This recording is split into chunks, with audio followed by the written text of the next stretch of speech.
changer. Et si les JO n'étaient pas comme sport? Je vais vous présenter. Les Jeux Olympiques se déroulaient il y a plus de 2500 ans.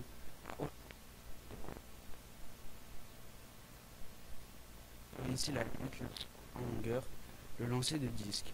Et enfin la course à pied. L'épreuve durait 5 olympiques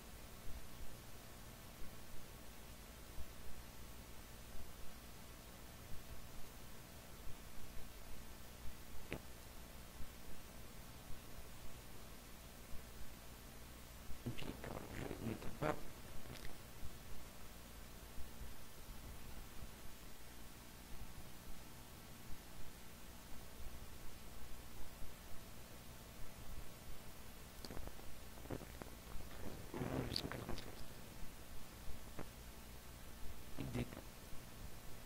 Depuis,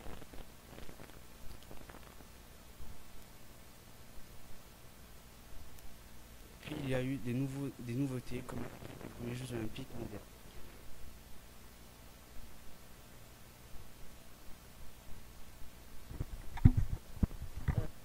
Vous parler des différents enjeux des Jeux Olympiques pour les pays qui l'organisent, comme des enjeux géopolitiques ou pour montrer sa supériorité sur les autres nations. Euh, je vais prendre l'exemple des Jeux Olympiques de Berlin en 1936 qui ont incité le régime nazi à montrer sa supériorité. Les Jeux Olympiques donc de propagande, hein. Durant les Jeux de euh, oui, la foule était de salut nazi. L'athlète Jesse Owens les théories raciales en remportant 4 médailles d'or. Il y a aussi des raisons qui incitent les Jeux, ce qui fait que les pays accueillant les Olympiques se développent plus vite que la normale, comme la Savoie qui a accueilli les Jeux Olympiques ville, se développe un an après les. Non, quoi. Oui, voilà, c'est grâce aux 13 sites olympiques qui ont tous mis entre 5 à 8 ans de développement par rapport à un développement normal. Et enfin, il y a des enjeux pour les athlètes qui peuvent exprimer des dans leur pays, comme les athlètes Tommy Smith et John Carlos, deux athlètes américains qui dénoncent la condition difficile des noirs en levant. Bon,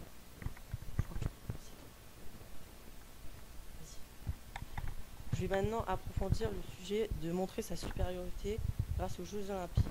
Donc le sport est devenu un moyen de montrer sa supériorité et est devenu un facteur de puissance. En effet, les succès des sportifs et l'organisation de cette compétition contribuent au prestige d'une nation.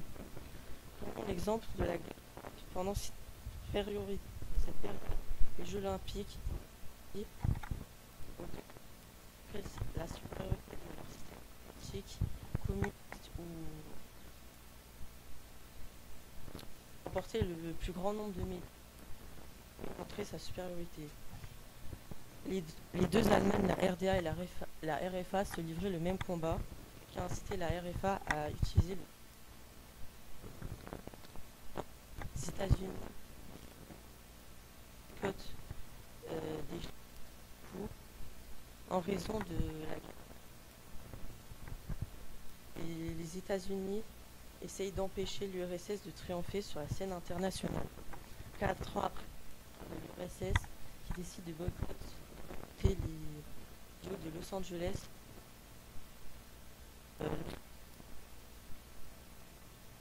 partie du soft power, il est un facteur de puissance et donc le soft power est dit une puissance douce.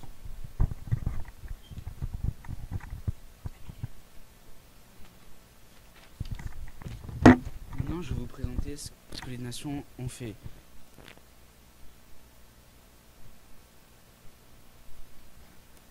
Efface les valeurs que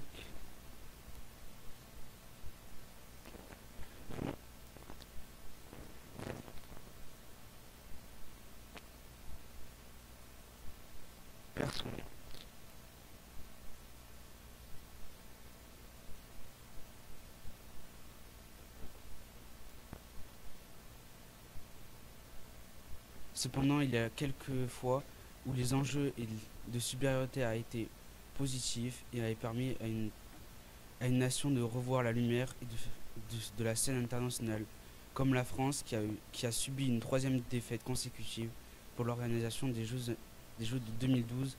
Cet échec montre un déclassement de la France